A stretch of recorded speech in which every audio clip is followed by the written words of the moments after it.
I'm going to have Patti read again. She's going to read from her chapter. It's called My Lady D'Arbanville, yes? Yeah. Yes. Which is a song written about her by Cat Stevens. Yeah. Yes.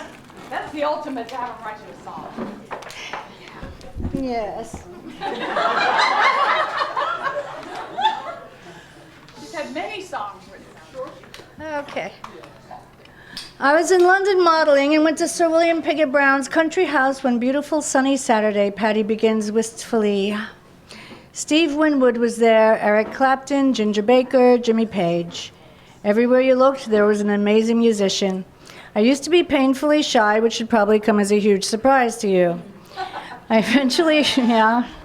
eventually overcame it because it was really getting in my way. But to this day, the only person I've ever been tongue-tied around completely was Jimmy Page. He was the most gorgeous man I'd ever seen in my life. He must have thought I didn't like him, but the words just wouldn't come. Jimmy Page was like a painting, therefore I was unable to say a word. There was a less daunting fellow at the country house that day. Across the room, I saw this wan, thin, dark guy smoking a cigarette. We just stared at each other. Then I went over and asked him for a cigarette, and he told me he had just gotten out of the hospital with tuberculosis. I said, well, and you're smoking? And he told me that his hit record was peaking, and he started coughing up blood, and, I was in the hospital, and he talked about his parents. His mother was Swedish, and his father was Greek, and I had no idea who he was. Patti had been dating singer Barry Ryan, who was in a group with his twin brother Paul, who had just happened to be best friends with Cat Stevens. I walked in one evening with Barry. Sorry. Yeah.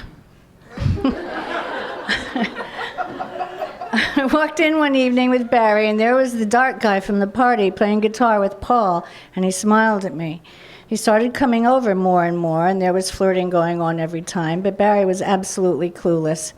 Then one day, a whole group of us went to an amusement park. I'm afraid of heights, and there was this ride with two buckets that went up and down and around at top, and I'd never even been on a roller coaster. Well, anyway, nobody would go on with Stephen. His friends never called him Cat.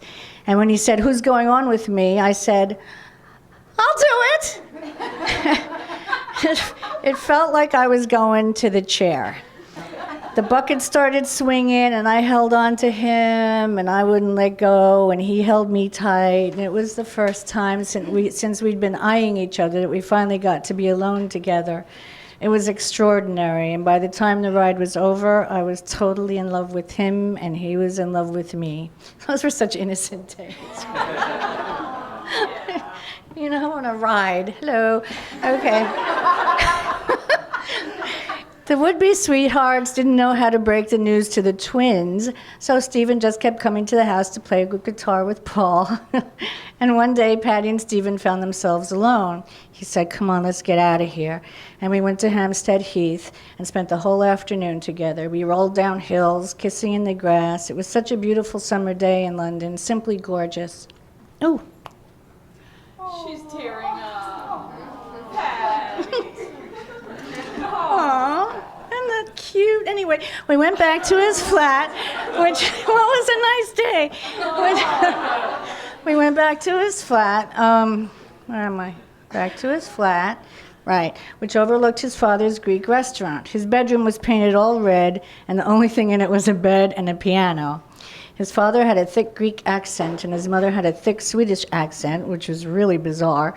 So Stephen and I were in bed together trying to figure out, now what are we going to do? Because I wasn't going back to Barry's, and Stephen's best friend was Paul and Barry's twin brother. So I finally said, I guess we're going to have to tell them. So I called Barry and said, I can't see anymore. I met someone else. He was heartbroken and wanted to know who it was, and I just said, you don't know him. Patti kept her own flat, but spent most of the time in Stephen's small red bedroom. Of course, I have to ask if he was good in the sack. He was terrific. He was put together very well. A little thin, but back then I liked him thinner than I do now. I just liked everything about him. He was very into it, and we stayed together for quite a while. Somebody told him he looked like a cat once, and then he started to use that instead of Stephen Dimitriou. It was very clever because that's how we'd know if somebody really knew him. He'd get phone calls going, "Is Cat there?" And then he'd say, "Yeah, he is, but no," okay? He was very easy to talk to, compassionate, and very passionate. He played music for me all the time. We'd be in bed, and all of a sudden he'd have to get up and write lyrics down. I'd be laying there and hear the first couple of notes, like the beginning of Maybe You're Right or Wild World, the songs he wrote for me. He had a guitar, but he always wrote on the piano. We watched the first moon landing together. It was close to his 21st... It was his 21st birthday, actually, July 21st, 1969.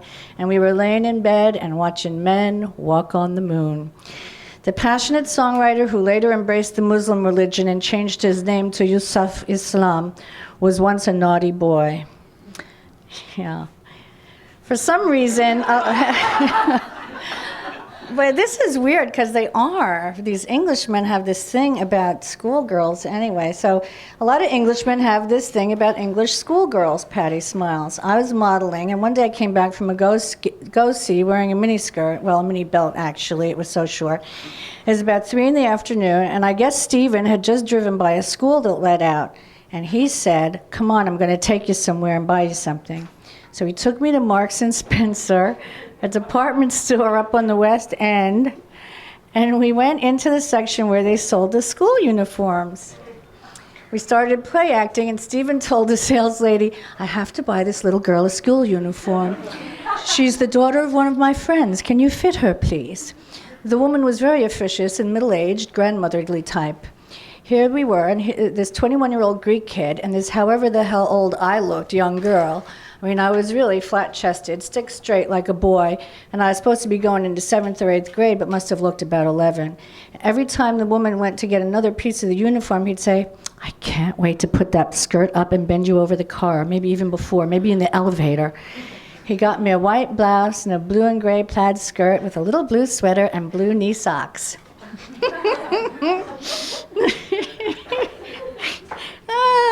It was fun. And then we got those snub-nosed Mary Jane shoes, a little hat, and a school satchel. I swear to God, the whole 9 yards. It was amazing. He spent a fortune on this uniform. And anyway, okay. I told Patti that I'm tickled that he took the playful ploy so far. Oh yeah, soup to nuts, baby. Underwear, little girl's t-shirt, little white panties, all regulation. Then he told me to walk to the next corner. He said, "Go ahead, I'll get the car, and you stand on the corner and wait for me. And when you see me drive by, pretend you don't know me. Just walk down the street, and I'll follow you. Then you decide when to get in." Well, I wanted to hop in the car immediately, but I decided to make him crazy.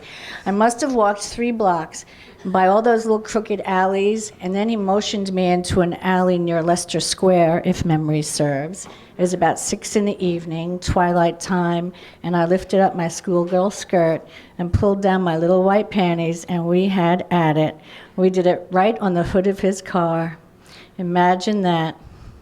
Sometimes I let him take it all off, and because I couldn't wear the school uniforms to concerts or clubs with him, I'd wear just the understuff. He liked me to wear the white panties, and so did I.